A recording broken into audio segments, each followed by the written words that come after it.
Hi guys, it's Liz here. Welcome back to my channel. Today we're doing part 2 of my attachment theory series. If you haven't seen part 1 yet, go ahead and pause this video, watch that one, and then come on back. So today we're talking about attachment style traits and the gifts that come with them. We're also looking at some examples of these attachment style traits with Jessica Day from New Girl and the cast of The Good Place. Alright, let's get into it. So the first attachment style traits we'll be looking at are secure attachment. So the following are secure attachment traits. So if you have a secure attachment, chances are you're confident in yourself and your abilities, you take calculated risks, you're comfortable relying on others and having them rely on you. You can be a team player as well as work independently. You're comfortable setting healthy boundaries for yourself. You tend to form healthy, balanced relationships. You're comfortable being emotionally vulnerable. In a relationship, you're both giving and willing to receive love and support. You're comfortable with the flow of money, and you're able to easily express your needs and ask for those needs to be met. So let's take a look at an example of someone with a secure attachment with New Girl's Jessica Day. Jessica Day, Vice Principal. How the heck are you? No. This is the worst thing that's ever happened to me. I've led a very fortunate life. I'm gonna have fun, because there's nothing wrong with who I am. And I like having fun at weddings. And I like dancing. And if you don't like that, then tough Peter touch, Tutor. Jessica back. I got something to say to you, man. What? I break for birds. I rock a lot of polka dots. I have touched glitter in the last 24 hours. I spend my entire day talking to children. And I find it fundamentally strange that you're not a dessert person. That's just weird and it freaks me out. And I'm sorry I don't talk like Murphy Brown and I hate your pantsuit. I wish it had ribbons on it or something to make it just slightly cuter. And that doesn't mean I'm not smart and tough and strong. I'm about to go and pay this $800 fine and my checks have baby farm animals on them, bitch. So now let's take a look at Jess's relationship with her parents to see how she has cultivated this secure attachment. Also warn you guys that my mom's a little bit perky. Wait, you think she's perky? Well, she doesn't have my dark side. I got that from my dad. Momsicle! Oh, Juju Pee. Wow, shut up looking like a pilgrim. Hello, everyone. This is my mom, Hi. Joan. This is everybody. Hi. Oh, come on over. I just want to give you all a big hug. Oh, come on. Do big it. Come on. Thanksgiving hug. Come on. We'll do a big hug ball. Come on. Come on, Cece. You know how to do this? Yep. You in the white shirt. I don't do hug ball. I Come get on in into the the middle. Come on in. Hug ball, jump in. Hug ball, jump in. Okay. Jump in. All right. Oh, dear God. A hug ball. Ashley and I broke up. What? Yeah. When? Yeah, about 6 months ago. I didn't want to worry you. Ted, it's my job to worry. It's okay. You don't have to. You can stay here as long as you want. You've been taking care of me, now I'm going to take care of you. So with Jess's parents, we see here that she was raised with a lot of love and support, but they also encouraged her to explore while letting her know that she was always safe to come back. And that's really how secure attachment traits develop. Next, we have the following 4 insecure attachment traits. Now, just like the secure attachment traits, these generally come from our relationship with our parents. So first up, we're going to look at some avoidant attachment traits. So if you have avoidant attachment traits, chances are you value your independence above all else. Vulnerability is your kryptonite. You feel uncomfortable being emotionally vulnerable and uncomfortable with others being emotionally vulnerable around you. You use humor to deflect emotional vulnerability. It rarely occurs to you to ask for help and you seldom allow others to help when offered. You can come off as flaky. You don't want to be relied on, nor do you want to rely on others. In relationships, you've been accused of being cold, distant, and/or uncaring. It's easy for you to put emotions and people out of your mind. You have a hard time holding on to money, often spending it as soon as you get it. You're not a quote-unquote team player. When it comes to your work, you can come off as a control freak, having the quote-unquote, if you want it done right, you have to do it yourself mindset. Now let's take a look at an example of avoidant attachment traits with Eleanor from The Good Place. "You're not better than me" was my yearbook quote. The minute you're out of my line of sight, I literally forget you exist. Watch.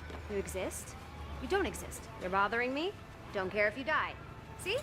Are you coming to class? Hey.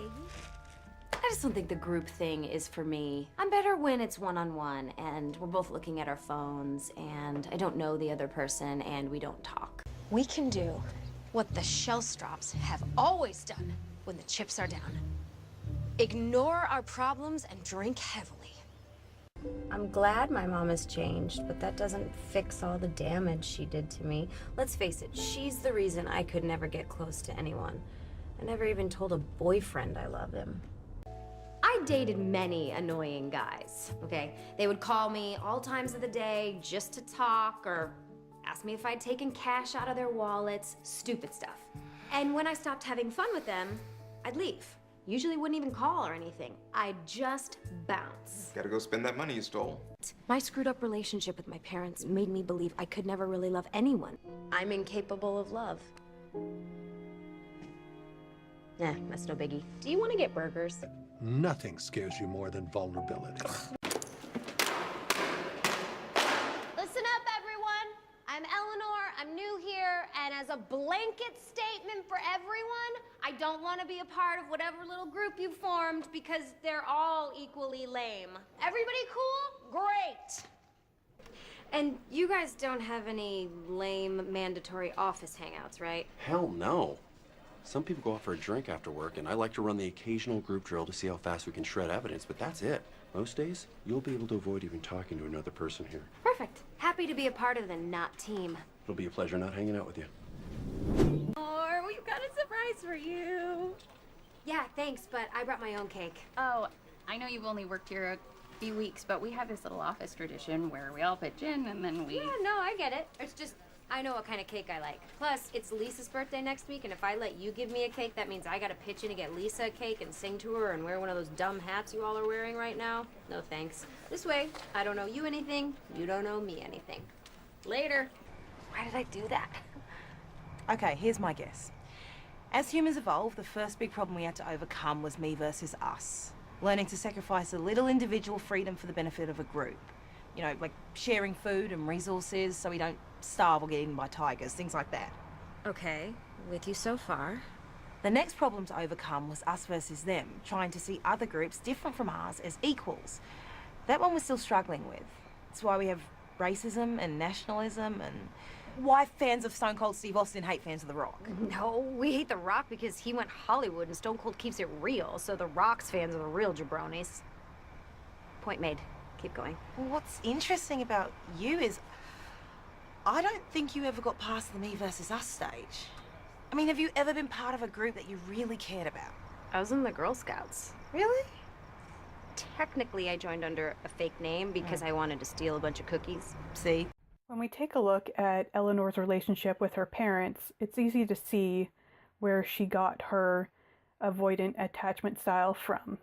Your dog Max is dead in a duffel bag under the deck. How did he die? The short answer is I don't know. And the slightly longer answer is I didn't know how hot it gets in cars sometimes. The point is, don't be sad. Honestly, I'll get kind of annoyed if you do get sad, because it's been a very long day and that bitch Carol from work was really on my ass about some stupid thing that I don't even know what it was. And at the end of that long day, I had to use one of my favorite duffel bags to do something very gross, that I did not like. Now, let's celebrate that dead dog's life by bringing Mommy another bottle of white. Hey, Dad, just a warning. Mom's gonna be here in a second. Your mother's coming? Oh, boy. Hide the silverware. You mean the silverware you stole from Mom? Yeah, she keeps trying to steal it back. I drove here as fast as I could. You scored free WrestleMania tickets? There are no tickets, Mom. I knew that was the only way I could get you here. Burned. Eleanor, just because your father and I are divorced does not mean you can disrespect me like this, okay? We are a family. Whose birthday is it? Mine. Are you serious? No way. It's a BS foul on Chapman. And since you both forgot, again, which means you definitely didn't get me a present again, I got myself something. I just need you to sign it. Emancipation papers? Honey! What does emancipation mean? It means I'll be on my own. All my life, I've been taking care of myself and you guys. I worked 2 after-school jobs because you blew half my college fund bailing your boyfriend out of jail. So irresponsible. And you blew the other half trying to frame her boyfriend. It was so stupid. He was already guilty, dumbass. I've been on my own for a while now anyway, and after you sign these papers, it'll be official. I won't owe you anything, you won't owe me anything. Well, if you want me to sign, oh, that's a joint. Do you have a pen or a lighter? You're a really interesting person, Eleanor. We should hang out sometime.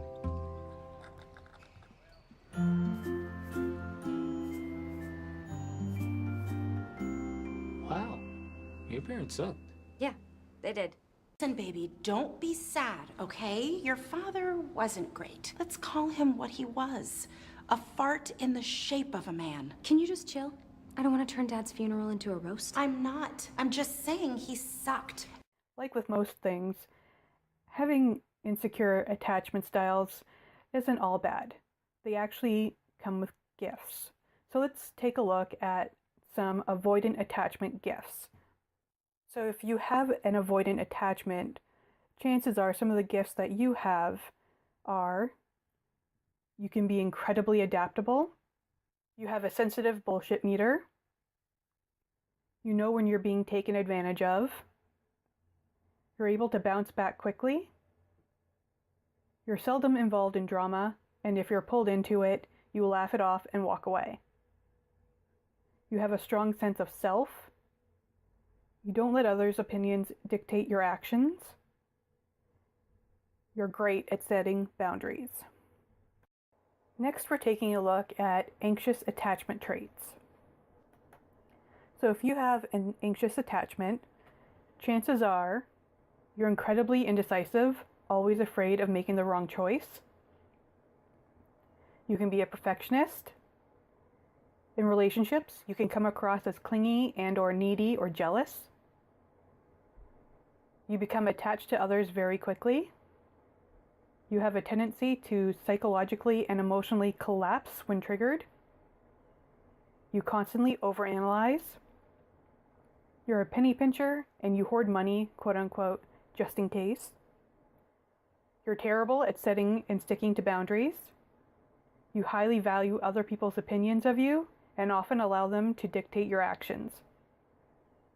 You often ask for permission from others. You're afraid of abandonment. You tend to blame yourself when others are cold, distant, or mistreat you. You can react impulsively. You don't handle change well. And you often feel like a doormat. So for this attachment style, I actually have 2 examples. The first one is Chidi. So where are you from, Chidi? Well, I was born in Nigeria, raised in Senegal, but my work took me all over the place. Australia, Hong Kong, Paris. I mean, what was your job? I was a professor of ethics and moral philosophy. Oh boy, now I'm nervous about that decision. Retroactively? I mean, how do you even... I don't know. Okay, let's start small. Do you want to use a dry erase board or the regular pen and paper? Just pick. It'd be easier to sort out the issue of dry erase versus paper if I could write down the pros and cons for each. But, of course, I would have to use one of them to write down the pros and cons for them, which is problematic.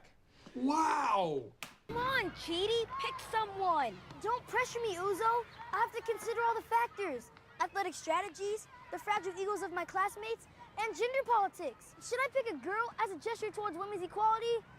Or is that pandering? Or do I think it's pandering because of my limited male point of view? I'm vexed, Uzo, vexed. Okay, getting close here. Just mulling the ethical ramifications of various soups. Same old Chidi. Not gonna come back for a 5th time? Yeah, maybe that's smart.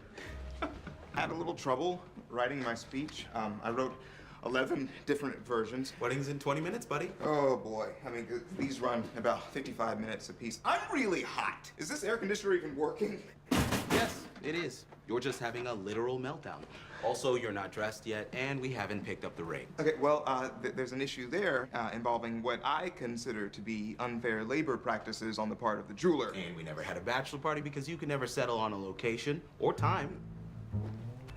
30 minutes, Chidi? We've been trying to pick a bar for 30 minutes. It is literally impossible to be your friend. You're incapable of making a single decision. It took you 82 minutes to choose a hat. But did I at least choose the right one? There is no right one. They're hats. Come on, man. Yeah. Morning, Chidi. Blueberry muffin for you? I don't know. Maybe. I can't decide. You all right there, mate? Okay. I've made my decision. I want to start crying. So we don't actually know what Chidi's relationship was like with his parents, as they're not actually mentioned in the show. But I do have a second example here with Tahani. Her anxious attachment style is a little bit different from Chidi's, where Chidi is very obviously and classically anxious and forever complaining about having a stomach ache because of it. Hers is more based on her self-worth and not feeling like she's enough, and perfectionism that was cultivated by her parents. So let's take a look at Tahani and her relationship with her parents. Okay, well, I was born in Pakistan, raised in London, schooled in Paris, but I think the primary reason that I'm in the good place is that I raise quite a lot of money for non-profit groups. Oh, did you ever skim a little off the top for yourself? Gracious, no. Every penny was accounted for. And as I raised nearly $60 billion, it's quite a lot of pennies. But I also dabbled in some other professions. I was a model, a museum curator, an it girl, and I was Baz Luhrmann's muse for a while. That was quite fun. Modeling? That's a crazy life. Want to tell me about that rock bottom you probably hit? Well, I didn't really do it for long. Couture just doesn't fit my body. I'm cursed with ample bosom. And yet you soldier on. Oh, this is silly. So Tahani means congratulations in Arabic, and Al Jamil means beautiful, so my full name altogether means... Congratulations, beautiful. Thanks, Eleanor. A big flirt. My entire house could fit in this room. Thank you. Bravo! And I would just like to quickly say, if any of you would like to play tennis tonight, we have 36 regulation grass tennis courts. Such fun. Cheers! A relief. That was my first time as a fashion don't, and I did not care for it. Maybe I should try to be silent too. No, really. Look, here I go. Oh, that was wonderful. So cleansing. You know, this really reminds me of my time in Vietnam, picking up mortar shells of my godmother, Diana. It doesn't really matter what she's a princess of. It's not really important. Tahani, how goes the cleaning? Oh, swimmingly, Michael. And I have to say, this neighborhood that you've built is truly a masterpiece, the likes of which I've never seen. And I've been to Johnny Depp's private bird sanctuary. Well, you never cared about the people you were helping. You did it only for fame or status or to spite your family. That is utter tosh. I had my flaws just like anyone else, but I raised billions for charity. I was a good person, and I defy you or anyone else to prove otherwise. Tahani, you're a cocktail waitress now.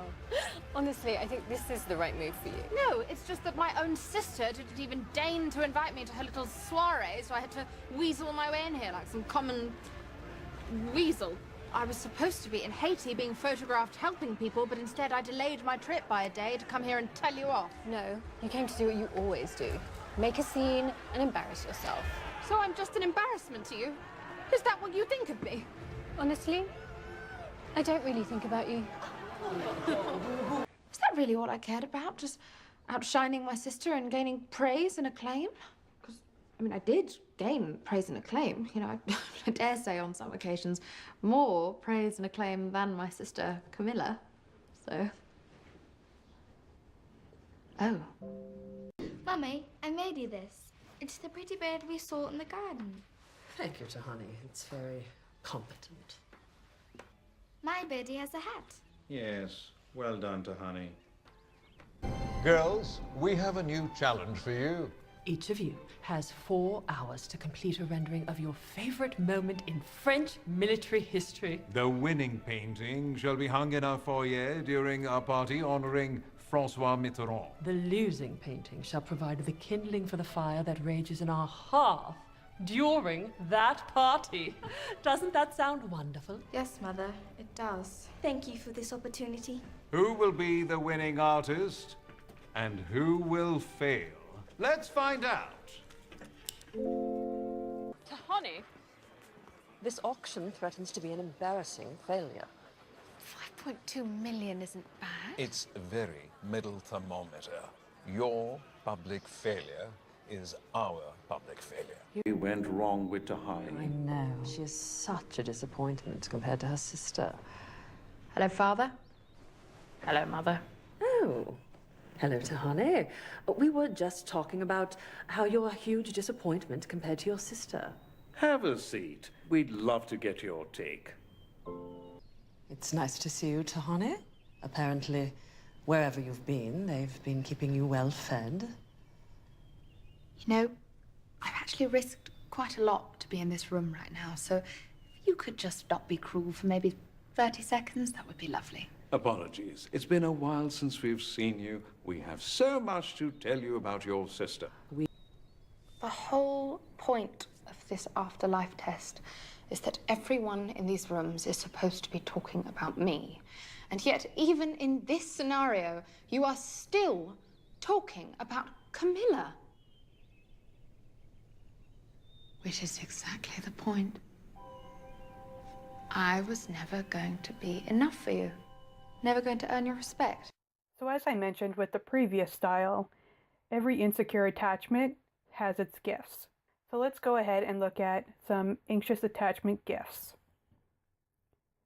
So if you have an anxious attachment, chances are you're great at supporting others, you're very empathetic and can easily feel out the quote-unquote vibe of a room/person. You often see things others miss. You tend to be very thoughtful. You're sensitive to others' needs. You're an excellent caregiver. So the last attachment style we have here is disorganized. Let's look at some traits. So first I'll mention disorganized attachment is usually a combination of avoidant and anxious traits. In addition to that, chances are you're comfortable being emotionally vulnerable but uncomfortable with others' emotions, or vice versa, in moment to moment. Your support is inconsistent and often conditional. Your reactions and moods are unpredictable. You've been described as a quote-unquote wild card. You can be unreliable. You're often involved in drama and gossip. In relationships, you have a difficult time staying committed, often having a quote-unquote the grass is always greener on the other side mindset, but can become upset, anxious, or jealous if your partner starts to become distant with you. You have a hard time finishing the things you start. You have a dysfunctional come here, go away relationship with money. As an example, gambling addiction. You can be an impulsive risk taker. As an example for this disorganized attachment, let's take a look at Jason and his relationship with his father. My name is Jason Mendoza. I'm from Florida, and I'm a professional amateur DJ. And is that a family member? I wish. That's Ariana Grande, the sexiest woman alive. You wish that you were related to a woman you want to have sex with. Someday, the world will see what I already know. That Jason Mendoza is a beautiful, unique soul who has so much to give this world. Okay, that's Icy Cat speedboat. Hand me the thing that blows it up. Portals!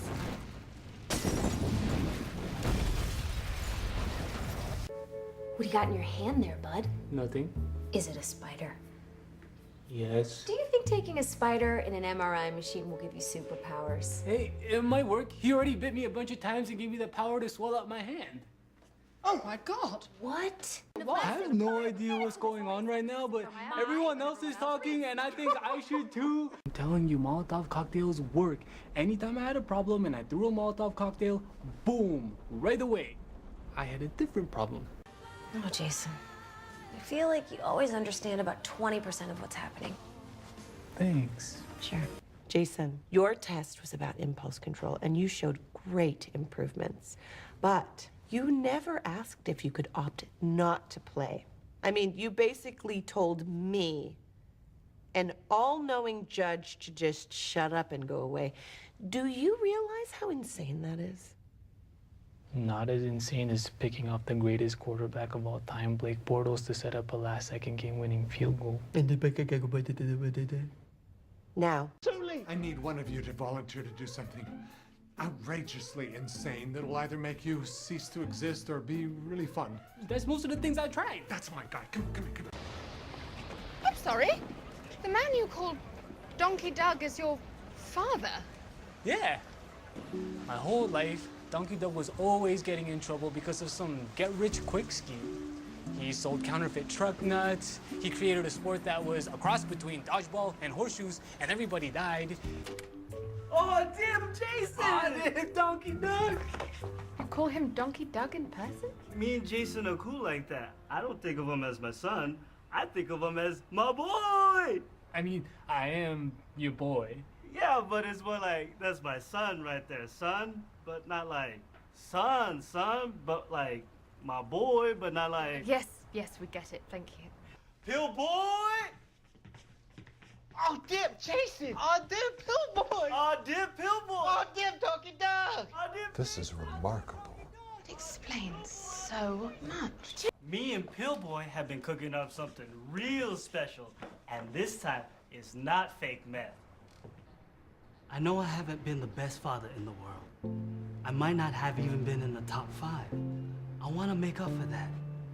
I'll distract him, you run out the back. No, that's crazy. It's what my dad did for me and his dad for him. And someday, you'll do this exact thing for your son. I mean, I hope not. But thanks, Donkey Doug. Hey, call me Donkey Dad. Okay. Donkey Dad. Nah, that sounds whack. Call me Donkey Doug. Cool.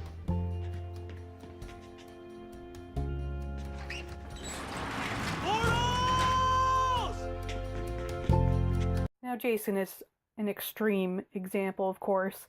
Most people aren't like that, but he is a good example of what it's like to be disorganized in the sense of being impulsive and risk-taking and being somewhat unreliable. Alright, so let's take a look at some disorganized attachment gifts. So if you have a disorganized attachment, chances are some of the gifts that you have are, again, a combination of avoidant and anxious gifts. You're multi-passionate and talented. You're a quote-unquote Jack/Jill of all trades. You're charming. You can be fearless and exciting. And you're willing to take chances that others won't. Although these insecure attachment styles come with gifts, you may find that the traits that come with them aren't serving you. In the next video, I'll be talking more about secure attachment and how to heal and shift your insecure attachment traits to cultivate secure attachments. But that's all I have for you for today. I hope you found it helpful, and I will see you next time.